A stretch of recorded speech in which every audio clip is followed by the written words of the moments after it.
కేయూరాణి నభూషయంతి పురుషం హారాన చంద్రోజ్వలా న స్నానం న విలేపనం న కుసుమం నాలంకృత మూర్ధజా వాణ్యేకా సమలంకరోతి పురుషం యా సంస్కృతా ధార్యతే క్షీయంతే కిల భూషణాని సతతం వాగ్భూషణం భూషణం.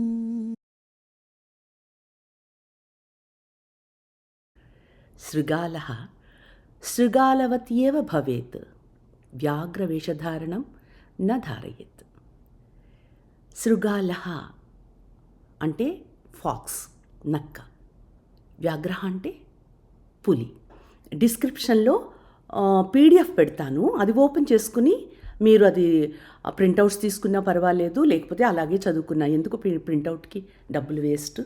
మీరు ఎప్పుడు నేను పెడుతూనే ఉంటాను. ఒక 35 పేజెస్ ఉన్నాయి, మీరు అవి చూసుకోండి. నేను చెప్పిన పాఠం అన్నమాట. తెలుగులోని ఇచ్చాను, తెలుగు లిపిలో సంస్కృతాన్ని కూడా ఇచ్చాను. అస్మత్ శబ్దంలో బహువచనంలో మనము ఒక 4 విభక్తులు నేర్చుకున్నాము. వయం మేము, మనము, అస్మాన్ మమ్మల్ని, అస్మాభిహి మా చేత, అస్మాసు మా యందు మా అమ్మకి మా అందు చాలా ప్రేమ అన్న చోట అస్మాసు ఉపయోగించాము. అట్లాగే అస్మాన్ అనేది మమ్మల్ని అమ్మ భోజనానికి పిలిచింది, ఆహుతవతి అన్నాము. వయం అన్నప్పుడు వయం భోజనం భుక్త్వా జలం పీత్వా అన్నప్పుడు వయం ఉపయోగించాను. అస్మాభిహి మాతో సహా, అస్మాభిహి సహా మాతా అపి దేవాలయం ఆగతవతి అని ఈ 4 విభక్తులు మనము ఉపయోగించాం. ఇంకా మనం ఉపయోగించనిది చతుర్థి, పంచమి, షష్ఠి ఉపయోగించలేదు. ఈరోజు ఉపయోగిద్దామా?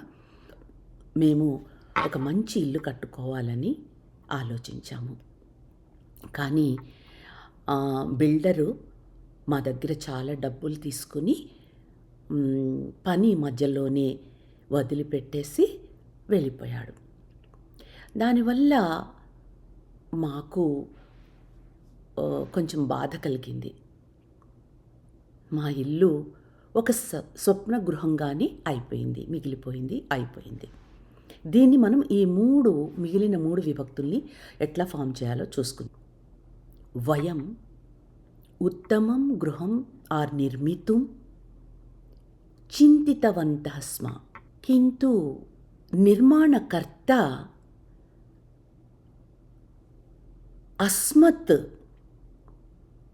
మా నుండి బహుధనం నీత్వా కార్యం మధ్యే త్యక్త్వా గతవాన్, తస్మాత్ బహు దుఃఖం అభవత్. అస్మాకం గృహం స్వప్నగృహం ఆసీత్. అహం ప్లూరల్ వయం, మాం నన్ను, మమ్మల్ని అస్మాన్ నా చేత, మయా సహ,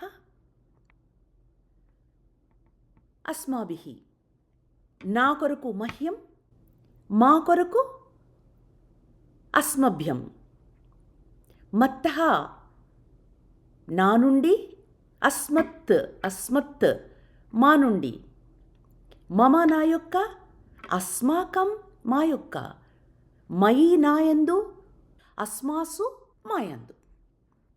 ఏకవచనం అంతా మాతో వస్తుంది. అహం తప్ప అహం, మా, మయ, మహ్యం, మత్తః, మమ, మయి. ఇక్కడ బహువచనంలో ఆ వస్తుంది. ఫస్ట్ వయం తప్ప. వయం మేము, అస్మాన్ మమ్మల్ని, అస్మాభిహి మాతో సహా, అస్మాభిహి సహా వస్తుంది ఎప్పుడు. అస్మాభిహి మహ్యం నా కొరకు, అస్మభ్యం మా కొరకు, అస్మత్ మా నుండి, అస్మాకం మా యొక్క, అస్మాసు మాయందు. ఆ వస్తుంది, దీనికి మా వస్తుంది. అస్మత్ శబ్ద. ఇక్కడ త్వం నేర్చుకుందాం. త్వం అంటే నీవు, మరి నిన్ను త్వాం, అంతే కదా. మరి నీ చేత త్వయ, మరి నీ కొరకు తుభ్యం, మరి నీ నుండి త్వత్తః, త్వత్ త్వత్తః, నీ యొక్క తవ, నీయందు త్వయి. మరి బహువచనం చూద్దామా? త్వం యూయం, నీవు, మీరు, అండ్ త్వాం నిన్ను, మిమ్మల్ని, యుష్మాన్ త్వయా నీ చేత, యుష్మాభిః మీ చేత, తుభ్యం నీ కొరకు, యుష్మభ్యం మీ కొరకు, త్వత్తః నీ నుండి, యుష్మత్ మీ నుండి, తవ నీ యొక్క, యుష్మాకం మీ యొక్క, త్వయి నీయందు, యుష్మాసు మీ అందు. ఓకే, దీంట్లో ఫామ్ చేద్దాము, చిన్ని వాక్యాలు ఫామ్ చేద్దామే. అహం యః యుష్మాకం గృహం ఆగతవతి అస్మి. ఏకం మహత్వపూర్ణం విషయం యుష్మాభిః సహ వక్తుం అహం ఆగతవతి అస్మి. గృహే తాళः ఆసీత్, యుష్మభ్యం బహు ప్రతీక్షితవతి. అహం బహువారం దూరవాణీం కృతవతి, యుష్మత్ కిమపి ఉత్తరం న ప్రాప్తం. యుష్మాకం గృహం విశాలమస్తి, యది శక్యం భవతి తర్హి ఏకవారం దూరభాషాం కుర్వంతు. నమస్కారः, పునః మిలామः.